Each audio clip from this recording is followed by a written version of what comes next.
한 번 더 인사하겠습니다. 반갑습니다. 우리 앞뒤 좌우 인사할까요? 반갑습니다. 반갑습니다. 주님의 은혜가 가득하시기를 빕니다.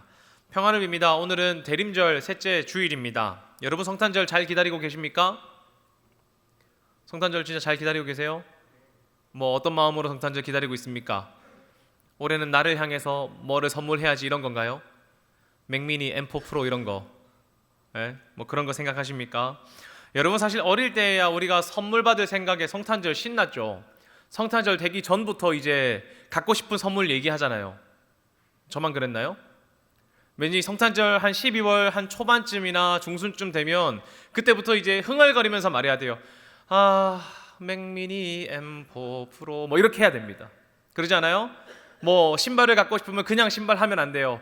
나이키, 에어포스, 에어맥스, 구찌 이러면서 이제 정확하게 말을 해야 부모님이 저의 의중을 깨닫고 제가 원하는 걸 사주시니까요. 그러면은 성탄절 올 때마다 설렙니다. 내가 갖고 싶은 거 사주시겠지, 내가 갖고 싶은 거 어머니가 주시겠지, 이런 마음 가지죠. 그러니까 설레죠. 여러분 청년이 되고 장년이 되고 어른이 되면 성탄절이 그렇게 즐거운지 잘 모르겠는 거예요. 왜요? 내 선물 내 돈으로 사야 되잖아 이제. 그렇죠? 내 선물 내 돈으로 사야 되니까 그렇게 안 즐겁습니다 사실. 그리고 연말이라서 선물 사느라 친구들이 이제 선물이니까 뭐 나한테 카카오톡으로 커피 보내주면 나도 보내줘야 되고, 그러다 보면은 뭐 카카오 선물로 한 20만 원 쓰고, 친구들이 성탄절이니까 파티하자고 밥 먹자고 놀자고 하면 가가지고 또 한 10만 원 쓰고, 가족들과 식사해야 되니까 또 이런 날 뭐 아들이 또 나이 먹었는데 제가 사야죠 이러면서 밥 먹고 한 20만 원 쓰고, 이러고 나면 성탄절 되면 한 50만 원 써요. 그렇게 성탄절이 즐겁지 않은 것 같습니다. 그렇죠? 여러분 그러면 어떨 때에는 성탄절을 기다리기보다는 좀 부담스러운 날이 되기도 해요. 저도 몇 년간을 생각해보면 성탄절이 참 바빴던 것 같아요. 성탄절을 막 설레어하고 그럴 시간이 별로 없었단 말입니다. 이것 준비하고 저것 준비하느라 그러느라 정신없고요. 성탄절이니까 뭐 예배 끝나고 나면 가족들과 시간 보내야 되니까 가족들 얼른 보러 가서 또 가족들과 어디 나갑니다. 나가면 여러분 성탄절 진짜 차 많이 막히죠. 여기서 저기 가려고 하면 20분이 아니라 1시간이 필요해요. 밥 먹는데 줄 서서 기다려야 되고요. 다 먹고 나면은 또 줄 서서 엄청 차 막히는 시간을 지나와야 됩니다. 그리고 나면은 성탄절 지나가요. 성탄절 지나가면 우리 무엇합니까? 연말 연초를 준비하죠. 연말이니까 또 송년회다 신년회다 이런 것도 가고, 마무리니까 마무리 잘 마무리하려고 하고, 이제 새해가 시작되면 새해 즐거우려고 또 무언가를 합니다. 그러다 보면 마치 성탄절은 성탄절 장식처럼 잠깐 반짝였다가 시기가 지나면 창고에 들어가 버리는 것 같아요. 그러지 않아요? 제가 예전에 가지고 있던 옷 중에 이렇게 빨간색 니트인데 여기에 사슴 이렇게 있는, 사슴이 떼지어 걸어가고 있는 니트가 있었습니다. 여러분 이거 11월 달 되면 딱 입기 좋아요. 너무 이쁘고 또 옷도 괜찮고, 제가 배만 좀 덜 났으면 더 이뻤을 텐데. 그런데 그거 한 12월 25일 지나잖아요. 그럼 26일부터 못 입습니다. 조금 느낌 좀 그래요. 성탄절 지나갔는데 내가 성탄절 모자 쓰고 있는 그런 기분이에요. 우리도 마치 성탄절을 이렇게 소비하고 있는지 모릅니다. 왜 그럴까요? 왜 우리가 성탄절을 즐겁게 기다리고 성탄절의 참된 의미를 누리지 못하고 소비하고 있을까요? 지금 우리가 성탄절을 즐기는 방식이 맞는 것인가? 내가 과연 성탄절을 제대로 기다리고 있었던 것은 맞는가? 고민하는 생각을 해봤단 말이죠. 그리고 저는 깨달았어요. 내가 성탄절을 바르게 기다리지 못했다는 것을요. 아니 다르게 말하면, 좀 더 과감하게 말하면 저는 성탄절을 기다린 적이 없다는 것을 말입니다. 어릴 때에는 선물 주니까 기다렸는데 나이가 먹고 나니까 이제 성탄절을 안 기다리는 거예요. 여러분 무슨 말입니까? 시간 지나면 성탄절 오잖아요. 그러지 않아요? 날짜가 지나면 성탄절은 다가오는 것 아닙니까? 그런데 아니라는 거예요. 시간이 지나는 것은 맞습니다. 그러나 저는 기다리고 있었던 것은 아니에요. 시간은 하루하루 지나가니까 성탄절이 다가오는 것은 맞아요. 근데 제가 성탄절을 그렇게 기다리고 있지는 않았단 말입니다.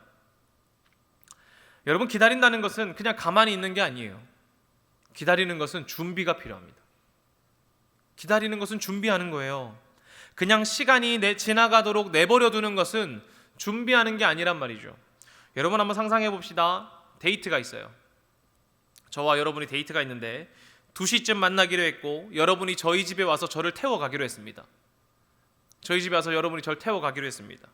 그러면 저는 무엇 해야 됩니까? 2시가 되기 전에 일단 씻고 눈곱도 떼고 머리도 좀 스타일링하고 얼굴에 뭐 바를 것도 좀 찍어 바르고 옷도 이거 입을까 저거 입을까 고민한 다음에 딱 다 입고 2시가 되기 전에 뭐 해야 돼요? 저희 집 앞에 나가서 기다려야 됩니다. 여러분이 딱 차를 들고 오면은 왔어? 하고 탁 타고 들어가야 돼요. 그게 기다리는 거죠. 그런데 만약 2시가 되어 여러분이 저희 집 앞에 도착했는데 제가 없는 거예요. 제가 없어요. 여러분 저희 집에 와가지고 띵동 하고 문을 열고 옵니다. 들어왔는데 제가 씻지도 않고 머리는 부스스하고 옷도 잠옷인 채로 TV 보면서 여러분에게 왔어? 이렇게 말하면 여러분이 뭐라고 할 것 같아요? 왜 욕할 거예요? 제가 여러분에게 왔어? 나 너 기다리고 있었어. 이렇게 말하면 뭐라고 하실 겁니까? 여러분 목사님 그게 뭐예요? 그게 어떻게 기다리는 거예요? 멍 때리고 있었죠 목사님. 기다리려면 딱 나갈 수 있게 옷도 입고 머리도 하고 그렇게 하고 있었어야 됐는데 누워가지고 TV 보다가 왔어? 기다리고 있었어 라고 말하면 말이 안 되죠 라고 말할 겁니다. 여러분 왜 그렇습니까? 저 여러분 기다리고 있었잖아요. 비록 머리도 안 씻고 머리도 안 감고 얼굴도 안 씻고 옷도 안 입었지만 여러분 기다린다는 것은 무엇이 필요하기 때문에 그래요? 준비가 필요하기 때문에 다른 겁니다. 성탄절을 그냥 가만히 있으면 시간이 지나 저희에게 찾아올 겁니다. 성탄절의 때가 되면 그날을 우리는 맞이할 겁니다. 그러나 준비하지 않으면 우리는 성탄절을 올바르게 기다리지 못할 거란 말이죠. 우리가 성탄절을 준비하지 않으면 우리는 제대로 기다리는 게 아니란 말입니다. 여러분 그러면 우리가 어떻게 성탄절을 기다려야 합니까? 성탄절 제가 기다리자고 말하는데 어떻게 기다리면 잘 기다리는 거예요? 코에 빨간 거 하고 폭죽 준비한 다음에 한 2, 3일 기다렸다가 날짜 되면 팡 터트리면 잘 기다리는 겁니까? 아니란 말입니다. 지난주에 제가 여러분에게 이런 말 했습니다. 성탄절을 기다리면서 예수님께서 연약한 자에게 그리하셨듯 우리도 넘어진 자를 돌보면서 성탄절을 기다리지 않겠습니까? 이렇게 말했습니다. 기억납니까? 대림절 첫 주에 이런 말을 했어요. 연약한 자에게 행한 것이 주님에게 행한 것과 같기 때문에 여러분 우리 지난 몇 주간 성탄절을 기다리면서 그 연약한 자를 돌보며 예수님의 마음으로 기다립시다 라고 말했습니다. 여러분 그렇게 몇 주간 주님 기다렸습니까? 2주가 지났는데 예수님처럼 나도 연약한 자를 넘어진 자를 돌보았습니까? 어떤 분은 들은 것을 지키기 위해 서로 형제와 자매를 넘어진 자를 돌보았을 수도 있고요. 또 어떤 분들은 삶이 바빠서 그렇게 하지 못했을 수도 있습니다. 그러나 여러분 걱정하지 마십시오. 성탄절 아직 2주 남았습니다. 아직 꽤 많이 남았습니다. 지금부터 돌보셔도 됩니다. 지지난주에 우리의 삶의 행동의 모습을 돌아보았죠. 우리가 행동을 이렇게 한번 해봅시다. 이런 행동을 한번 해봅시다. 그것이 예수 그리스도의 마음을 닮아있기 때문입니다. 이렇게 말했습니다. 이번 주는 그렇다면 이 성탄절을 기다리는 사람은 어떤 마음으로 기다렸을까? 그들은 도대체 어떤 마음으로 주님의 오심을 기다리고 계셨을까를 한번 생각해 봤으면 좋겠습니다. 정확하게 말하면 구원자를, 하나님의 은혜의 빛을 기다리는 사람의 마음을 한번 알아보자는 거예요. 오늘 본문은 스바냐의 마지막 장 마지막 부분입니다. 여러분 이 스바냐라고 말하니까 무슨 책인가? 이거 처음 들어보는 책인데 라고 생각하시는 분들도 계실 것 같아요. 아주 짧은 성경이기 때문에 우리가 금방 지나가 버리기도 합니다. 여러분 스바냐는 왕족 출신의 예언자로 남유다 왕 요시야 때 활동했습니다. 이 시기에 남유다는 아주 타락했다고 볼 수 있어요. 영적으로 어두웠단 말이죠. 요시야 왕이 종교개혁을 시도했지만 백성들의 삶은 너무 이미 우상에 절여져 있었기 때문에 물들어 있었기 때문에 우상을 제거하기 위해 신상은 제거했으나 사람들 사이에 남아있는 사회적인 죄악은 여전히 남아있었습니다. 예루살렘 주민들은 바알과 말감을 섬겼고 이방인 이 우상숭배의 제사장인 그마림들이 판을 치고 있었습니다. 바벨론의 영향을 받아서 1월 성신들을 섬기기도 했죠. 이 사람들의 신앙은 타락하였고 하나님을 배반하였고 주님을 찾지도 않았습니다. 게다가 때로는 하나님을 조롱하기까지도 했단 말입니다. 그분은 무기력한 하나님이라고 말이죠. 여러분 이들이 하나님 앞에 죄가 가득 찼습니다. 우상을 섬기고 하나님을 조롱하고 이들의 삶이 타락하고 죄 가운데 머물렀습니다. 종교개혁을 하려고 해도 이들의 삶이 죄의 구렁텅이에서 빠져나오지 못하고 있어요. 신상은 제거했지만 이 사람들의 마인드와 생각과 행동 양식은 안 변했단 말입니다. 가끔씩은 이 사람들이 정말 이 죄의 구렁텅이에서 빠져나오려고 하는 의지는 있을까라는 생각이 들기도 합니다. 하나님을 믿는 자들이, 하나님의 백성이라고 말하는 사람들이 하나님 없이 살아가고 있단 말이죠. 여러분, 그러면 하나님께서 어떻게 하실까요? 내버려 두실까요? 그래, 너는 그렇게 살다 망해라, 뭐 그렇게 내버려 둡니까? 아니요, 하나님 그렇게 안 하십니다. 하나님 강력하게 대처하세요. 하나님은 공의의 하나님이시기 때문에 죄에 대해서 강력하게 말씀하신단 말입니다. 스바냐서 1장 2절은 이렇게 말합니다. 같이 한번 읽어보겠습니다. 시작. 여호와께서 이르시되 내가 땅 위에서 모든 것을 진멸하리라. 아멘. 하나님께서 작정하셨습니다. 여호와의 날에, 하나님의 그날에, 그때에 모든 것을 진멸하시기로 말이죠. 하나님은 모든 것을 무너뜨릴 것입니다. 사람들의 영적 어두움을 깨트리시고 사람들의 죄악에 대해서 공의로우신 하나님께서 심판하실 것입니다. 그런데 여러분, 누구를 심판하실까요? 누구를 심판하실 것 같습니까? 이렇게 말하면 우리는 늘 나는 아닌 것 같아요. 나는 쏠랑 빠져요. 어떻게 말해요? 하나님, 나는 말고 쟤는 심판해 주세요. 이런 생각 가집니다. 하나님, 저 사람 늘 나를 힘들게 하는데 저 사람은 심판받겠지요? 이런 생각 가진단 말이죠. 말씀을 보면 여러 나라가 심판을 받을 거래요. 그러니까 이방에 있는 많은 나라들이 심판받을 것입니다. 그러니까 쟤는 심판받을 거예요. 쟤는요. 여러분 머릿속에 떠오르는 사람이 있습니까 혹시? 아, 전만은 심판받아야 되는데, 이런 사람 말입니다. 아무튼 쟤는 심판받을 거예요. 그런데 여러분 있지 않습니까? 얘도 심판받는 겁니다. 말씀을 보면 이스라엘 역시 예루살렘도 형벌을 받는다고 말해요. 그럼 이상하지 않아요? 왜요? 하나님 백성이면 심판 안 받아야 되는 것 아닙니까? 뭐 더 나쁘게 말하면 교회 나오면 심판 피하는 것 아닙니까? 오늘 내가 이 자리에 앉아 있으면 하나님께서 나에게는 당연히 그 심판을 넘어가 주셔야 되는 것 아닙니까? 라고 생각할지도 모릅니다. 그러나 우리는 심판받을 것입니다. 왜요? 우리의 삶이 무너져 있으면요. 하나님 부르짖으면서 바알 앞에 가서 경배하고, 때로는 하나님이 내 삶 가운데 임하지도 않을 것이라고, 그분은 힘이 없다고 조롱한다면 우리 또한 심판받을 것이란 말이죠. 예루살렘의 백성들의 삶은 무너져 있었습니다. 그들의 삶은 죄악으로 가득 찼고요, 정결을 눈을 씻고 찾아봐도 볼 수 없었어요. 그들은 하나님 백성임에도 불구하고 하나님 찾지 않았고요, 하나님 높이기보다 오히려 조롱하고 주님께 드려야 할 경배를 우상에게 드렸습니다.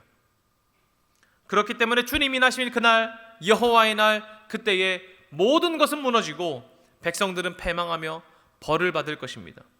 우리 역시 주님이 오시면 우리의 죄악으로 말미암아, 우리의 어두움으로 말미암아 심판받을지도 모르죠. 공의로우신 주님 앞에 나의 죄가 드러날 것이란 말입니다. 하나님의 빛 앞에 나의 일그러진 모양새가 훤히 밝히게 드러날 거란 말입니다. 그리고 주님은 그 죄를 멸하실 것입니다. 여러분, 그러면 우리 주님의 오심을 기다리면 안 되는 거 아닙니까? 주님 오시지 말고 거기 계시다가 여기 오지 마세요 라고 말해야 되는 것 아닙니까? 성탄절 안 기다려야 하는 거 아닙니까? 여호와의 날, 주님의 날, 그때가 도래하면 안 되는 것 아닙니까? 왜 그렇게 생각하나요? 우리의 삶이 그리스도인답지 않다는 것을 알기 때문에 그렇습니다. 주님 오시면 심판받는다고? 주님 오시면 나의 죄된 모습이 드러난다고? 그러면 주님이 좀 늦게 오시면 좋겠는데? 마치 숙제 안 한 학생처럼 선생님이 2시에 와서 오늘 검사하겠다고 하니까, 아, 선생님 10분만 늦게 오시지, 아니면 오늘 오지 마시지, 이런 것처럼 우리 주님을 안 오시길 바란단 말입니다. 아니, 주님 오시든 말든 사실 신경도 안 쓰고 있는지도 모릅니다.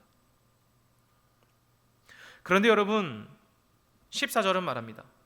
흑암이 가득한 날, 모든 것이 무너진 날, 모든 것들이 하나님의 심판 앞에 다 진멸된 그날, 이렇게 하라고요. 같이 한번 읽어보겠습니다. 시작. 시온에 따라 노래할지어다, 이스라엘아 기쁘게 부를지어다, 예루살렘 따라 전심으로 기뻐하며 즐거워할지어다. 아멘. 여러분, 무엇을 기뻐하라는 것입니까? 세상이 흑암 가운데, 세상이 억압과 불편함과 잘못됨 가운데 있는 것을 기뻐하라는 겁니까? 아니면 죄로 인해 심판받는 것을 즐거워하라는 것입니까? 예루살렘이 무너지고 망대가 파괴되고 모든 성읍이 황폐하여져서 머무는 사람이 아예 없어지는 것을 즐거워하라는 것입니까? 유후, 부산에 사람이 없어지고 있어, 즐거워해, 이런 건가요? 아니란 말이죠. 무너지고 절망하고 어둠 가운데 머무는 것을 기뻐하라는 것이 아닙니다. 오히려 모든 것이 무너진 그때에 어둠이 충만한 그곳 가운데서 빛을 비추실 하나님을 즐거워하라는 거예요. 15절을 보십시오. 이렇게 말합니다.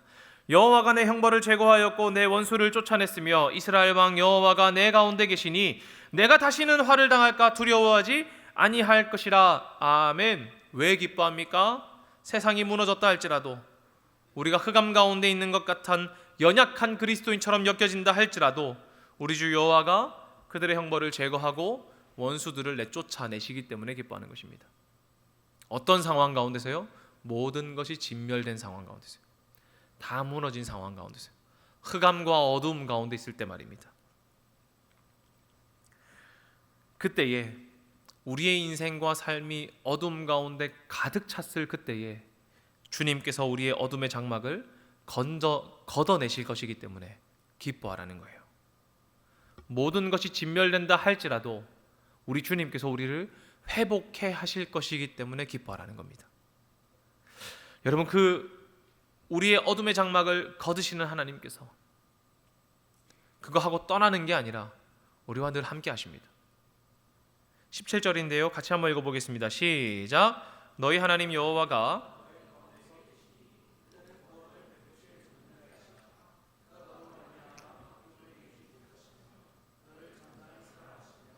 너로 말미암아 즐거이 부르며 기뻐하시리라 하리라. 아멘.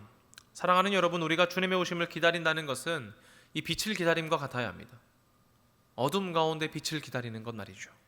다르게 말하면 여러분의 삶과 우리의 삶과 우리의 사회 가운데 어두운 면과 사회의 억압과 세상의 불합리함과 죄와 어두움을 우리는 경험해야 된다는 겁니다.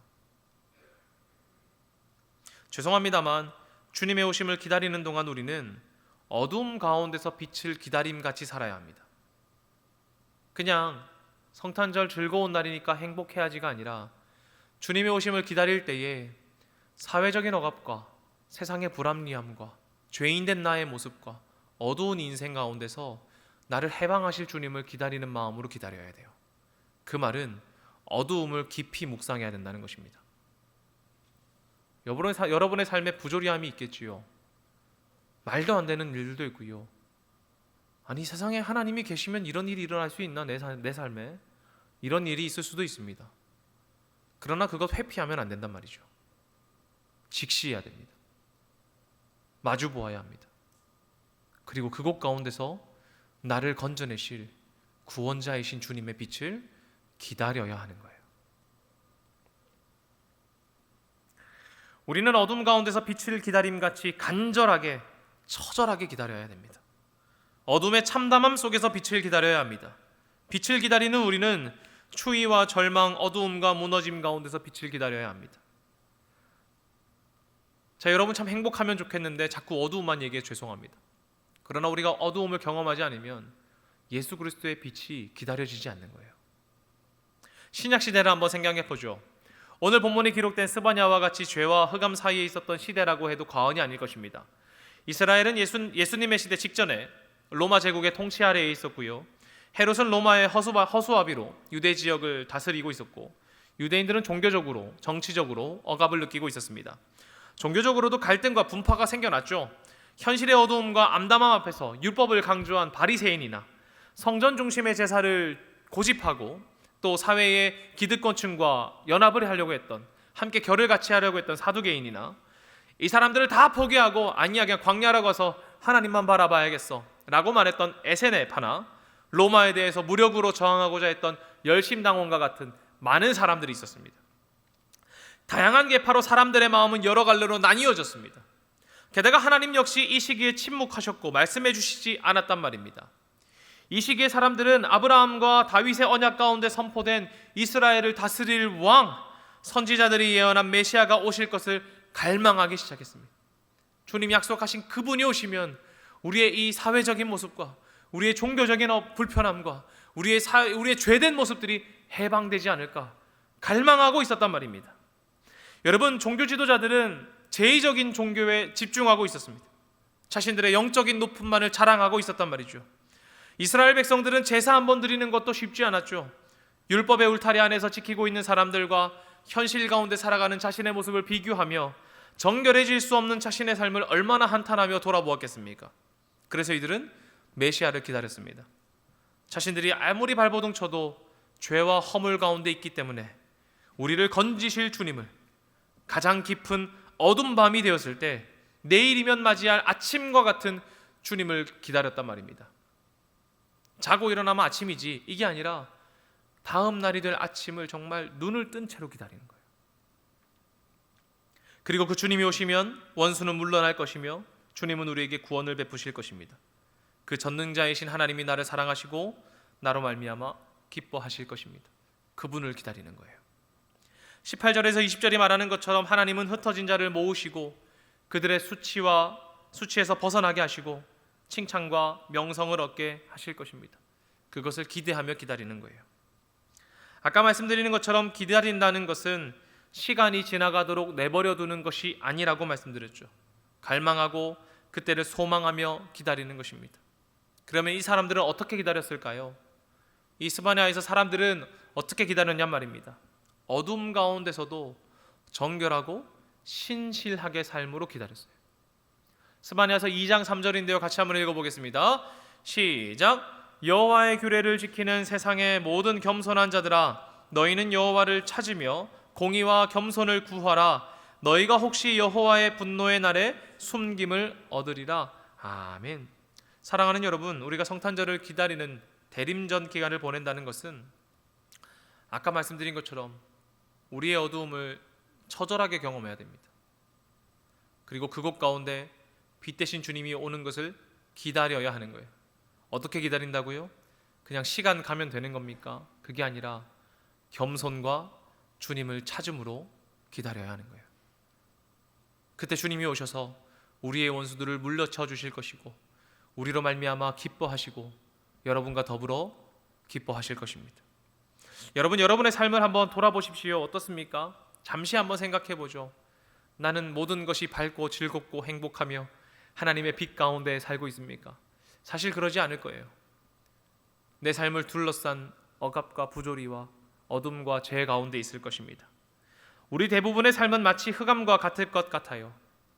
교회를 떠나면, 일상으로 돌아가면 주님이 나와 함께하지 않는 것 같기도 하고 많은 일이 넘어지기도 하고 세상이 제대로 돌아가지 않는 것 같아서 교회가 빛과 소금의 역할을 감당하지 않는 것 같아서 하나님이 무능력한 것은 아닌가라는 생각이 들 때도 있을 것입니다. 사랑하는 여러분, 그때 누가 필요합니까? 그때 우리에게 무엇이 필요할까요? 저는 단호하게 말씀드릴 수 있어요. 여러분이 마주한 그 흑암과 어두움과 우리의 죄악 가운데 주님이 필요하다고 말이죠. 여러분의 삶에 주님이 필요하십니까? 그렇다면 여러분의 삶을 두고 우리는 기도해야 됩니다.